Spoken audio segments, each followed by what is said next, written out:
Hello tout le monde, bienvenue dans une nouvelle vidéo. Alors, beaucoup de choses sont passées maintenant avec l'Inter, le mercato, donc on parle beaucoup maintenant ces derniers temps là, donc c'est un peu, on va dire difficile toujours de suivre, de vous faire une vidéo à chaque fois parce que tous les jours il y a quelque chose de nouveau. Donc si je dois vous faire une vidéo tous les jours, c'est vrai que c'est un peu difficile de suivre, on va dire le rythme. J'essaye de vous faire quelques vidéos pour vous informer, pour vous donner quelques nouveautés par rapport à l'Inter et le mercato. Après certes c'est difficile, aujourd'hui ils disent comme ça, demain ils diront autre chose, autrement, après autrement. Donc c'est vrai que c'est un peu difficile, on va dire, de suivre le pas et même les trucs qui arrivent à chaque fois, les nouveautés, etc. Une fois c'est comme ça, c'est difficile. Hein, donc après, il faut refaire une vidéo. Non, c'était pas comme ça. Donc voilà.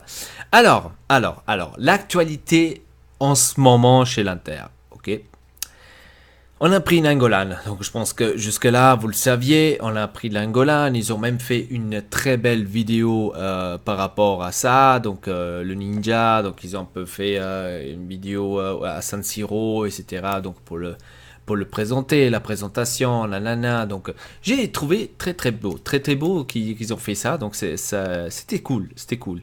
Euh, donc j'avais vu ça, donc Nainggolan à l'Inter, tout le monde est content. On a vu qu'il y avait, enfin, vous avez vu certainement la vidéo sur la page Elpa officielle que je vous conseille d'aller la suivre, où j'ai posté tous les supporters qui étaient présents à l'arrivée de Nainggolan à Milan, où il y a eu un certain, on va dire, une certaine discussion par rapport à l'écharpe qu'il n'avait pas ramassée, etc. Donc beaucoup n'avaient pas compris que c'était en fait la société qui avait demandé à Nainggolan de ne pas encore se faire montrer avec les couleurs de l'Inter, c'est-à-dire avec le tricot ou une écharpe, etc. Parce que ce n'était pas encore sur le transfert, etc. Donc je pense que maintenant tout le monde l'a compris que c'était pas parce que Nainggolan il avait quelque chose contre l'Inter ou quoi que ce soit, c'était parce qu'il voulait un peu se retenir en arrière avant de se montrer avec l'emblème de l'Inter. Donc la plupart ne l'avaient pas compris. Heureusement que maintenant les choses sont compréhensibles, hein, parce que voilà.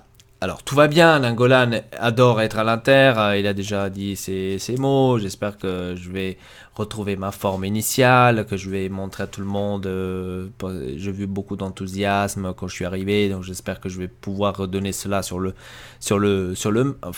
terrain. Donc voilà, c'est assez sympa, c'est sympa. Donc jusqu'à là, ça va pas. Ça va bien. Alors, Ozil, il avait parlé, il y a je crois 2-3 jours, il avait parlé dans un interview, où il avait dit, il avait parlé de Brozovic et Perisic, qu'il a dit que l'année prochaine, ils vont jouer la Champions League avec l'Inter, c'est-à-dire qu'il a exclu la vente ou les ventes des deux joueurs. Hein, donc ça fait plaisir de l'entendre. Hein. Donc ça il avait dit. Ensuite ils avaient parlé sur Icardi, le renouvellement, est-ce qu'il va arriver, est-ce qu'il va renouveler, est-ce qu'il va partir, etc. Donc à Ausilio il a dit la situation pour l'instant elle est calme, tout va bien. On va voir, on va s'asseoir tous ensemble avec Icardi euh, pour le renouvellement, etc., etc. Mais pour l'instant ce n'est pas la priorité. Donc il a dit clair et net. Je pense que d'un côté ils ont bien fait parce que je trouve que c'était un peu trop abusé de la part de sa femme d'aller dire aux interviews ouais des grosses équipes sont intéressées à Icardi, etc., s'ils ne renouvellent pas le contrat, donc vraiment des bêtises.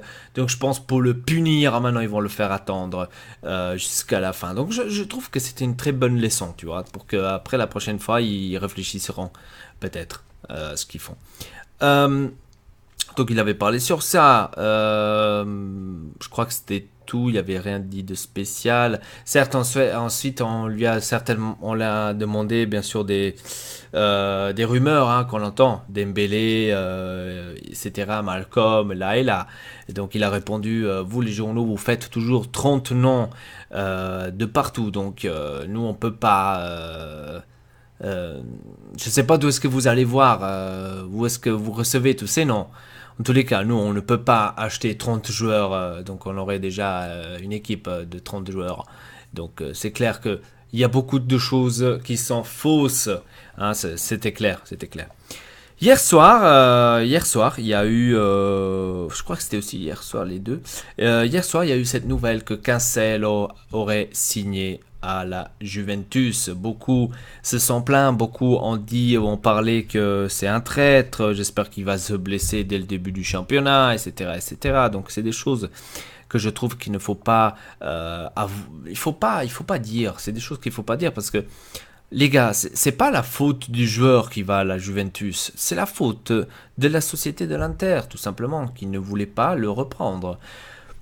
Certainement, ils ont eu leur raison. Pourquoi? Hein, moi, personnellement, je pense que Cancel 40 millions est trop cher. Hein, je vous dis clair et net, euh, trop cher. Donc là, le Valencia a vraiment abusé de demander 40 millions pour ce joueur. Il n'a pas montré cet extrêmement, comment dire, ce niveau extrêmement haut ou quoi que ce soit. Il a rien du tout montré de cela. Donc, je sais pas, 40 millions, je trouve que c'était un peu trop abusé. Les seuls qui pourraient se le permettre, c'était Manchester United, qui était d'ailleurs aussi derrière à Cancelo, qui ensuite ils l'ont laissé tomber. Justement, moi je pense que c'était justement à cause de ça, à cause du prix. 40 millions, je suis désolé, c'est beaucoup. Il y avait Forbes, ou je sais pas comment ça s'appelle, Forbes, là, je sais pas quoi, euh, qui était intéressé aussi à Cancelo, mais qu'il n'a pas choisi, donc c'est normal, c'était une équipe qui venait de la deuxième division, etc. Donc c'était un peu chelou. Et il y avait la Juventus intéressée justement pour Cancelo. Au début, la Juventus, on disait que ouais, c'était seulement pour faire une farce à l'Inter, mais leur objectif principal c'était Darmian. Et si elle a, maintenant, à ce qui paraît, fin de compte, Cancelo va à la Juventus pour 40 millions. Ouais, ouais. Alors il faut dire que c'est un bon joueur, Cancelo. Donc il faut pas maintenant dire ouais, c'est un joueur de merde, nanana, que parce qu'il n'est pas chez nous. C'est un très bon joueur, Cancelo. Mais comme je vous ai déjà dit, je répète, 40 millions c'est beaucoup. C'est beaucoup. Il pourra s'améliorer certainement à la Juventus. Parce que la Juventus, vous le savez, hein, c'est une équipe qui fait améliorer beaucoup les joueurs. Donc je pense que là, il va s'améliorer. S'il va faire aussi bien, je ne le sais pas. Ça c'est toujours à voir parce que chaque équipe a sa propre ambiance. C'est complètement un autre truc. Donc c'est pas la même chose. Donc chaque équipe a son truc. Donc son ambiance, ses règles, etc., etc. Donc on verra comment on va voir Cancelo à la Juventus. Moi, ça me fait pas trop mal, tu vois, parce que d'un côté, il faut dire que c'est aussi un choix du joueur. Parce que si le joueur voulait absolument aller à l'Inter ou disait, où il y aurait, on va dire, du respect pour l'Inter, il ne serait pas allé à la Juventus. Ça, c'est déjà une chose. Parce que si moi, je tiens à l'Inter, que je dis, voilà, enfin, il n'a jamais dit ça, mais c'est maintenant un exemple. Si moi, je serais un joueur, je dis devant les caméras, je suis pour l'Inter, c'est une équipe que j'adore, etc., etc., et qu'ensuite, derrière, je vais à la Juventus, c'est clair que là, c'est quelque chose de... T'es un faux, hein, et un traître en même temps. Hein.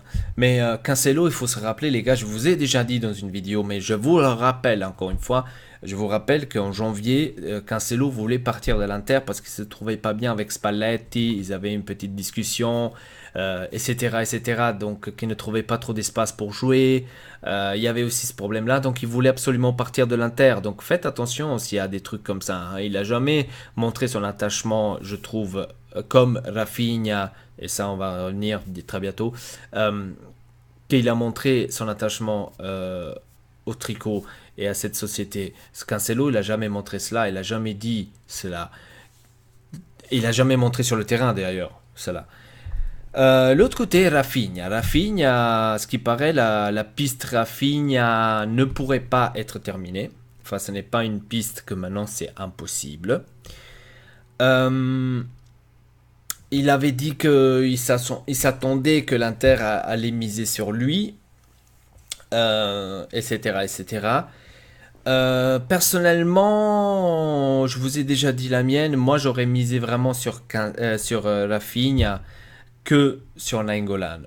Le problème, c'est que Nainggolan, il connaît bien la Serie A, donc il est déjà là depuis 5 ans, donc il a quand même la connaissance du championnat. C'est un bon joueur qui fait beaucoup, on va dire, il fait beaucoup tourner l'équipe.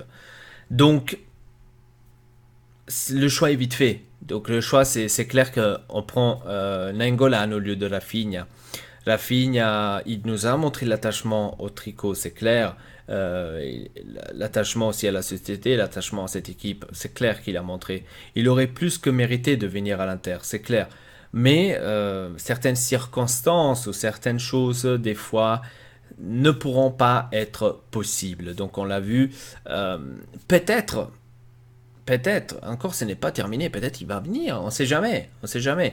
En tous les cas, avec l'arrivée de Nainggolan, je ne pense pas trop que Rafinha pourrait encore venir et avoir de la place chez nous. Peut-être que oui, on ne sait jamais. On verra par la suite qu'est-ce qui va se passer par rapport à ça. Peut-être Rafinha va même partir chez une autre équipe. Mais lui, par exemple, je pense pas qu'il ferait un coup à la Cancelo, qu'il est allé à la Juve, etc. Donc s'il ferait un coup comme ça, là j'aurais dit que Rafinha serait un traître. D'appeler maintenant Cancelo un traître, moi personnellement, je ne vois pas l'intérêt. Pourquoi? Voilà, donc c'était ça l'exemple.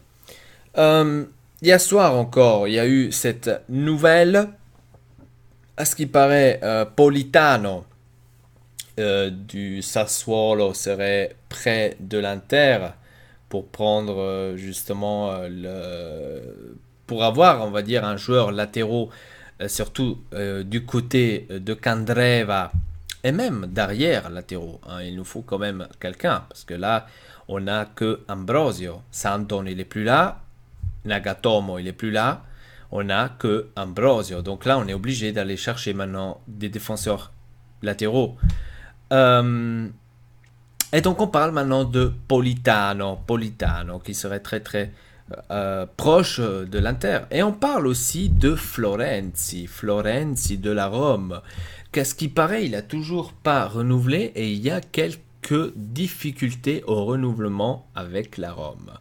Donc Florenzi, j'aurais quand même jeté peut-être un coup d'œil là-dessus sur Florenzi. Peut-être ça pourrait être aussi un autre coup qu'on pourrait faire. Florence, il me plaît très très bien aussi. C'est un très bon joueur, un très bon défenseur. Maintenant, s'il va quitter la Rome, c'est pas comme Nainggolan, lui. Je sais pas si c'est faisable, mais si Florence il pourrait venir, ce serait vraiment pas mal du tout. Donc on verra ce qui va se passer. Donc ça se peut qu'il y a même Politano qui va arriver. Donc on ne sait jamais, Politano. La plupart disent qu'il est bon, les autres disent il est pas bon, c'est de la merde. Donc ça c'est un truc toujours à voir parce que on peut pas maintenant dire qu'un joueur il est pas bon sans l'avoir vu jouer chez nous. Parce que chaque équipe, je pense qu'il a sa propre sa propre truc, sa propre. C'est-à-dire si toi, si on allait s'acheter par exemple, je vous fais un exemple bête, Pjanic de la Juventus. Il serait venu à l'Inter. Est-ce que vous croyez que Pjanic aurait joué de la même façon que la Juventus ou pire? Parce que ça se peut qu'il allait jouer pire que la Juventus. C'est-à-dire qu'il n'allait plus jouer comme au même niveau que la Juventus. Donc vous voyez à quoi est-ce que je veux arriver. Donc ce n'est pas toujours dit que quelqu'un est mauvais si dans l'équipe là il a fait un ou deux matchs mauvais. Donc ça aussi il faut voir. Une autre chose qu'il y a eu aussi hier par rapport à Icardi, sur Instagram, il avait écrit le bienvenue à Nainggolan, où il avait dit enfin, on ne sera pas des adversaires, on va pouvoir jouer ensemble l'année prochaine. Donc c'est un très beau message déjà pour commencer pour nous tous, pour nous rassurer que Icardi va rester à l'Inter. Hein, mais Spalletti il avait dit d'ailleurs, hein, quand il allait saluer Nainggolan et on lui avait posé des questions, et on l'avait justement posé avec Icardi, est-ce que Icardi va partir? Lui il a dit clair et net, non, Icardi va rester à l'Inter. Donc il nous a affirmé, on va dire, avec ce post d'Instagram que il va rester et que voilà, donc tout va bien, tout va bien. Voilà, donc c'était tout pour le mercato pour l'instant par rapport à l'Inter. Hein. Certes, il y a tous les jours, il y a quelque chose de nouveau. Hein. On parle de Malcolm aussi, hein, de côté la Florence Politano, on parlait de Malcolm, on parlait aussi de Dembélé pour remplacer Candreva. Donc on parle de beaucoup de cela, mais pour l'instant rien de concret, il n'y a rien d'officiel, il n'y a rien ce qui va se passer ou ce qui peut arriver. Donc pour l'instant on va rester avec la tête ou les pieds par terre et on verra comment ça va se dérouler prochainement dans les prochains jours le mercato de l'Inter. Dites-moi dans les commentaires bien sûr comment vous avez trouvé le transfert de Nainggolan. Est-ce que vous croyez que c'est un bon transfert, un bon mercato qu'on est en train de faire, parce qu'il faut quand même vous rappeler qu'on a déjà pris Lautaro Martinez, De Vrij et Asamoah. D'ailleurs, Spalletti, quand on lui a posé la question, quand il allait dire bonjour à Nainggolan, ou le bienvenu à Nainggolan, on lui avait posé la question par rapport à la formation, comment ils allaient jouer l'Inter, et lui il a dit que l'année prochaine l'Inter va jouer avec 3 défenseurs. Donc ça me fait penser que Icardi aura Lautaro Martinez à son côté. Donc ça sera cool de voir. Je pense que là, l'année prochaine, on va être très très fort. Hein. Défensivement et aussi en attaque, on va être très très fort, je pense. On verra. Donc en tous les cas, abonnez-vous à la chaîne Ortex et Elpa, laissez un like, ça me ferait plaisir. Et bien sûr un commentaire si cette vidéo vous a plu et même si vous voulez dire votre avis par rapport au mercato de l'Inter. Avec ça, je vous dis tout simplement à très bientôt pour une nouvelle vidéo. Votre Elpatounette. Peace tout le monde.